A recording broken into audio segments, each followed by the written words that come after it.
तो चुनाव लड़ने के लिए सबसे पहले जरूरत होती है बूथ कार्यकर्ताओं की। आपके जो बहुत सारे नुमाइंदे पार्टी छोड़ छोड़ के चल रही है। खुली चुनौती सत्येंद्र सिंह हमारे उम्मीदवार आपको दे रहे हैं कि आप आइए, एक कमरे में बैठते हैं और 180 बूथों पे आप अपने लोगों के नाम लिखिए, बूथ वाइज, बिना किसी की मदद के। सत्येंद्र सिंह अपने लोगों के नाम लिखेंगे, जो पहले लिख करके बाहर आ जाए दूसरा स्वीकार कर ले कि लाठी की जानकारी इसको ज्यादा है, लेकिन वो मानेंगे नहीं इस चुनौती को, मैं गारंटी दे सकता हूँ आपको।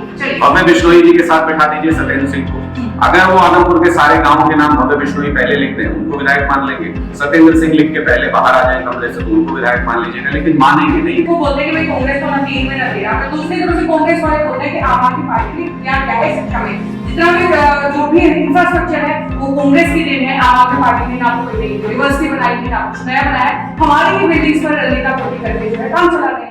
नमस्कार, मैं मोनिका सिंह और आप देख रहे हैं सिटी बिग न्यूज। भाई आम आदमी पार्टी जो लगातार दावेदारी ठोकती हुई आ रही है कि आदमपुर में जो है आदमपुर उपचुनाव में जीत उनकी होने वाली है। पार्टी के दो शीर्ष नेतृत्व फिलहाल मेरे साथ हैं। तो सर, सबसे पहला सवाल, किस तरीके से जो है चुनाव जीतेंगे? क्योंकि जब भी मुद्दों की बात की जाती है आप होते हैं विश्व भव्य विश्व पर उतर आते हैं, मुद्दों की बात कहाँ है? सबसे बड़ा मुद्दा ये है क्षेत्र का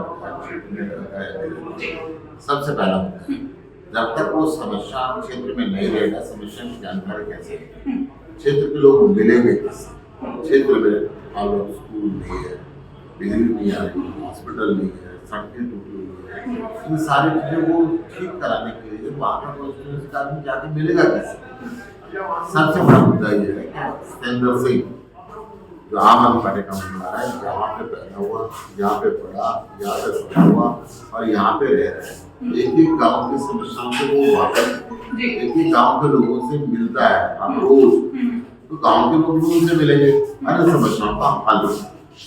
मगर जिस तरीके से फिर से बात की उपस्थिति होती है, बहुत बार ऐसा देखा जाता है कि विधायक अपने हल्के में रहता है मगर काम करके नहीं होता, तो खाली उपस्थिति भी जो है काम नहीं करवा सकती। हम बार बार पूछ रहे हैं कि मुद्दे क्या रहेंगे, आपके उपस्थिति पर बात करेंगे।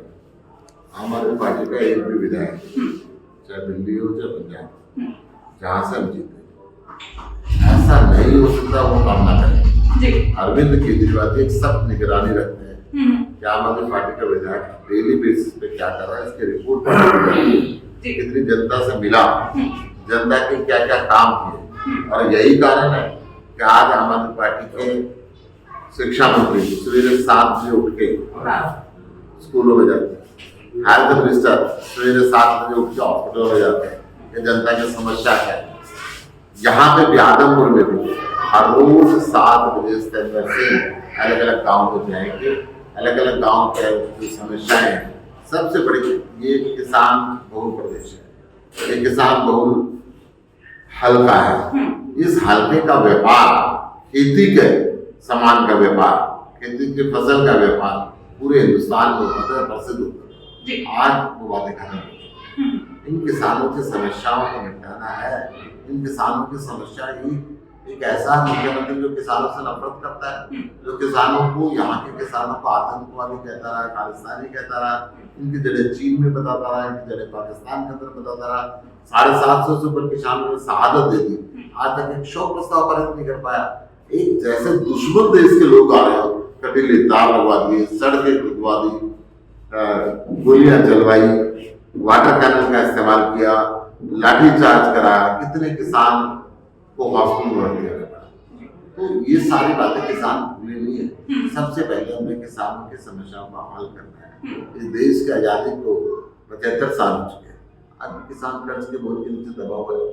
आम आदमी पार्टी ने सबसे पहले, मैं आपको बता दूं, जब आंदोलन हुआ तो अरविंद केजरीवाल जी ने कहा कि मैं इनको जेल में नहीं जाने दूंगा, मैं इनके लिए स्टेडियम नहीं दूंगा जेल बनाने के लिए, मैं इनकी सेवा करूंगा। ये देश का अंदाजा है, इसकी पूजा होनी चाहिए। वो बिना झंडे और टोपी के सेवा की। खट्टर साहब कानून बनाता है कि किसी ने पराली जलाई तो जेल में डाल देंगे।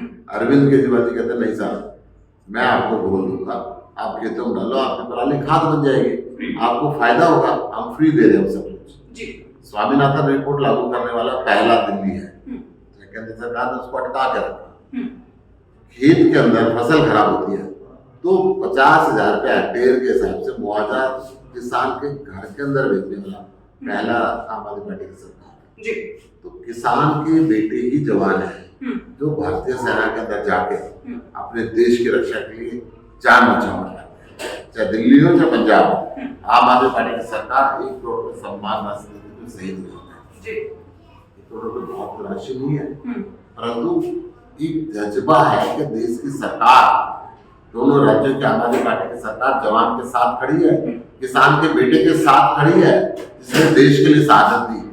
ये सारी बातें आगे के लोग जानते हैं। किस प्रकार से हमने शिक्षा को सुधारा है, किस प्रकार से हमने चिकित्सा को सुधारा है, कैसे हम फ्री बिजली दे रहे हैं, फ्री पानी दे रहे हैं, बढ़िया मोहल्ला क्लिनिक हर गाँव के अंदर बना रहे हैं। ये सारी उम्मीद आदमपुर के लोगों का है, उनकी उम्मीद पूरी होगी। जी आखिरी 2 जिक्र आपने छेड़े। सबसे पहले शिक्षा को लेकर, इस शिक्षा को लेकर के आप है हमेशा कांग्रेस को बोलते हैं कि भाई कांग्रेस तो ना 3 में ना 13 में, दूसरी तरफ से कांग्रेस वाले बोलते हैं कि आम आदमी पार्टी ने क्या क्या है शिक्षा में, जितना भी जो भी इंफ्रास्ट्रक्चर है वो कांग्रेस की देन है। आम आदमी पार्टी ने ना तो कोई नई यूनिवर्सिटी बनाई है, ना कुछ नया बनाया है, हमारी ही बिल्डिंग्स पर लीपापोती करके जो है काम चला रहे हैं। फिर ऐसी लीपापोती कांग्रेस ने अपने समय में क्यों नहीं कर ली थी?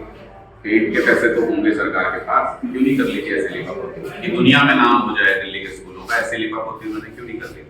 दूसरी बात, कांग्रेस के सारे नेताओं को मैं निमंत्रण देता हूँ, आए तो सही, आते क्यों नहीं? अच्छी चीज देखने में बुराई क्या है? अपना पूरा डेलीगेशन लेके चले। आदमपुर से जो कैंडिडेट हूँ मैं उनको भी निमंत्रित करता हूँ, अभी तो पता ही नहीं है कौन कैंडिडेट है, भाग रहे हैं इधर उधर सब कुछ छोड़ के। जो भी कैंडिडेट बने मैं उनको आमंत्रित करता हूँ, अपनी टीम लेके चले। जिस इलाके में दिल्ली के जहां पर भी कहेंगे वहां पे उनको स्कूल दिखाएंगे, वर्ल्ड क्लास स्कूल दिखाएंगे, जैसे उन्होंने अपने जीवन में देखे नहीं होंगे विदेशों में जाके भी, वैसे स्कूल उनको दिखाएंगे। इसमें हाथ कंगन को आरसी क्या और पढ़े लिखे को फारसी क्या?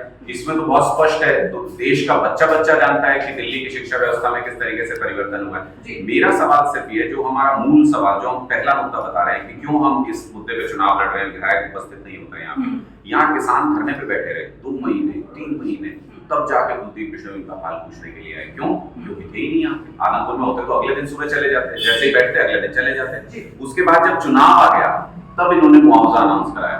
मुआवजा अभी तक आया नहीं है अकाउंट में। कब आएगा? चुनाव से 3 दिन पहले। रिश्वत के तौर पे देने की कोशिश करेंगे किसानों को। मतलब इनकी सोचने का तरीका देखिए। गांव में स्कूल बंद हो गए, 5 6 7 स्कूलों में या तो टीचर्स की कमी है, स्कूल बंद हो गए।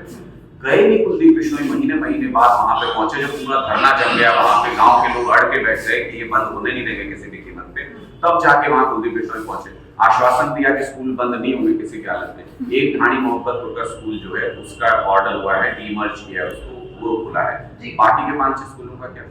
आज तक भी वहां पे जाके आए, पूछा है उनका हाल, वो बच्चे कैसे पढ़ते हैं।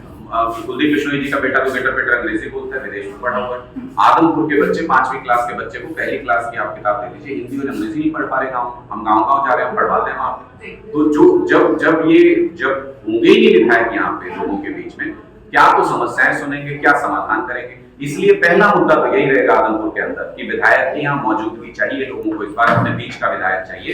जयप्रकाश जी बाहर से आके लड़के वापस चले जाए अपनी कॉन्स्टिट्यूएंसी में, ऐसा विधायक नहीं चाहिए।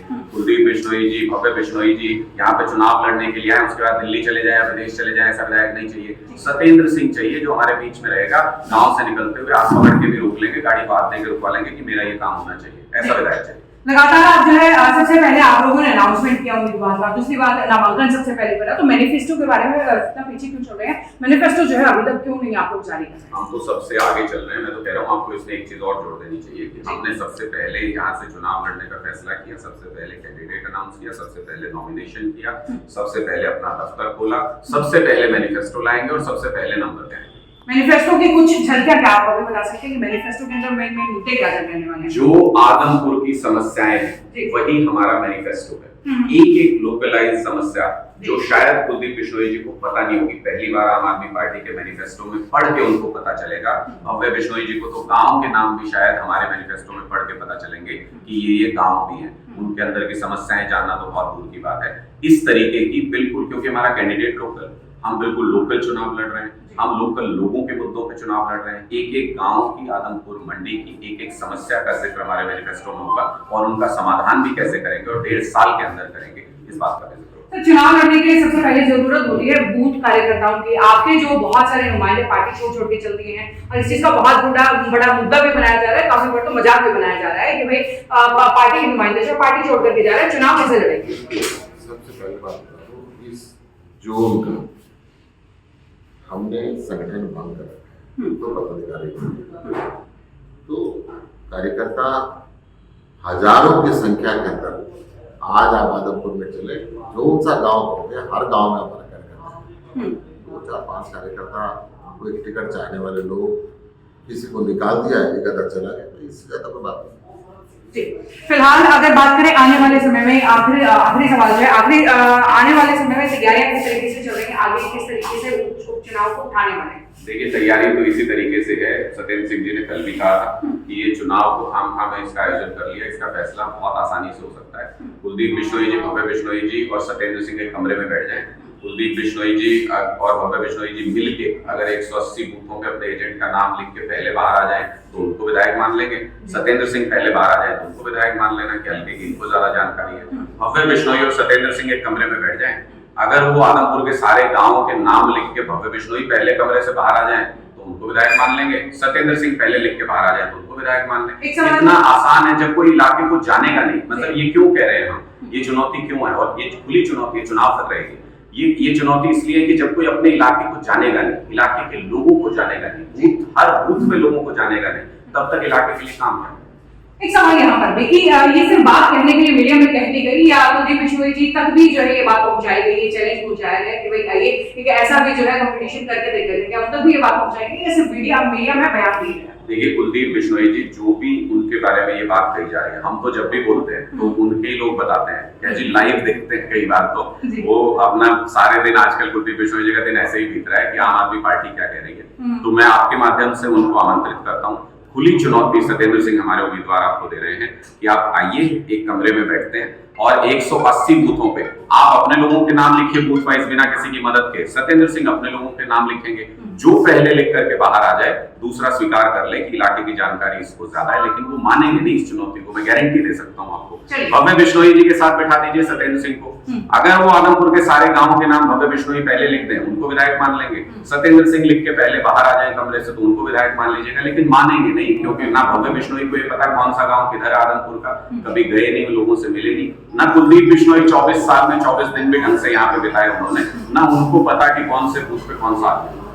तो वही ये थे मेरे साथ आम आदमी पार्टी के नेता सुशील गुप्ता जी और अनुराग ठांडा जी, जिन्होंने सीधी चेतावनी दी है भव्य बिश्नोई को व कुलदीप बिश्नोई को कि भाई एक काम करते हैं, कमरे में बैठते हैं, 180 बूथों पर कितने हमारे कार्यकर्ता हैं, उनके नाम आप ही लिखिए, हम भी लिखिए, जो पहले लिखेगा वो भी डरे। छोटा सा तरीका बताया, चेतावनी दी है, या यूं कहिए कि चैलेंज किया है। आप चैलेंज एक्सेप्ट होता है या नहीं, ये तो वक्त ही बताता है। खैर, आपको क्या लगता है, क्या ये चैलेंज एक्सेप्ट करेंगे भव्य बिश्नोई? अगर हाँ तो नीचे कमेंट बॉक्स में लिख करके जरूर बताइए, और अगर आपकी राय ना है तो वो भी हमें जरूर बताइए। नमस्कार।